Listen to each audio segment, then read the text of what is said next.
Каждый урок как эксперимент. Кажется, еще совсем недавно она сама сидела за студенческой партой, а сегодня уверенно, без дрожи в голосе, рассказывает детям про сложные процессы, происходящие в обществе. 21 час в неделю, а еще и классное руководство. Вот уже 3 года Альбина Ибрагимова преподает общество знания в средней школе села Старокуктово.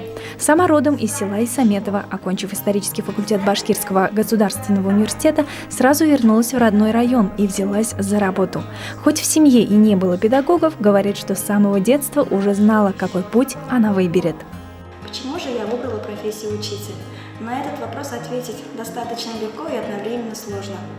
В моей жизни встречались именно такие учителя, которые не просто мне давали знания, а вдохновляли. А именно они потом для меня стали друзьями, наставниками и коллегами. Если честно, я даже другие профессии не рассматривала. Лишь, наверное, менялись просто предметы. Молодая учительница признается, трудности ее никогда не пугали, в своих знаниях и силах уверена, да и поддержка коллег в школе особенная. Каждый готов помочь советом, поделиться опытом. А руководство школы с первого дня увидело в ней очень ценного специалиста, истинного учителя. Альбина Альфредовна біздің Иску-Кутау мектебінде 2019 жылдан іш башлап жіберді. Ол бізде бик актив эшләүче укытучыларыбыздың берсе. Яшь кенә булуына карамасан, аның дәресләре бик файдалы, рәхимле үтә. Ул балаларның күңеленә үзенең кызыклы материаллары белән, үзенең кызыклы, рәхимле идеялары белән керә белде. Укучылар аны бик яраталар. Дәресләре кызык үтә. Һәр вакытта ниндидер яңалык кертергә тырыша ул. С учениками Альбина Альфредовна моментально смогла найти общий язык, а ребята только и рады, ведь у них такой красивый, добрый и молодой классный руководитель. Мой любимый учитель – это Альбина Альфредовна. Она очень хорошо преподает, объясняет хорошую тему, и она интересуется нами на уроках.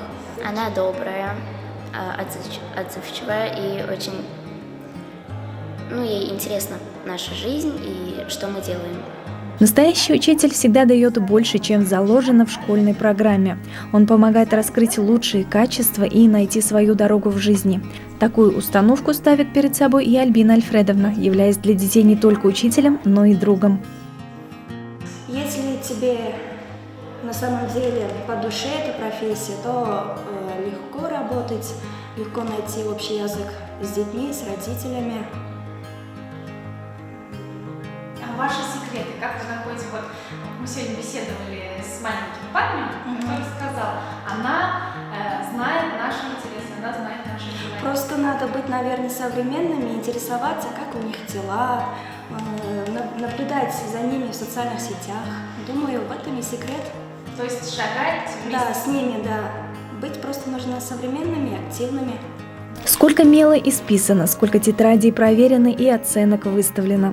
Кто-то делает первые профессиональные шаги, а чей-то стаж уже исчисляется десятилетиями. Все учителя разные, но со своими методами, взглядами. Неизменно одно – учитель – это не только профессия, это призвание, к которому нужно подходить только с открытым сердцем и всей добротой души. Хөрмәтле Илеш районы укытучылары, рөхсәт итегез сезне барыгызны да безнең якынлашып килүче күркәм бәйрәмебез укытучылар көне белән тәбрик итәргә.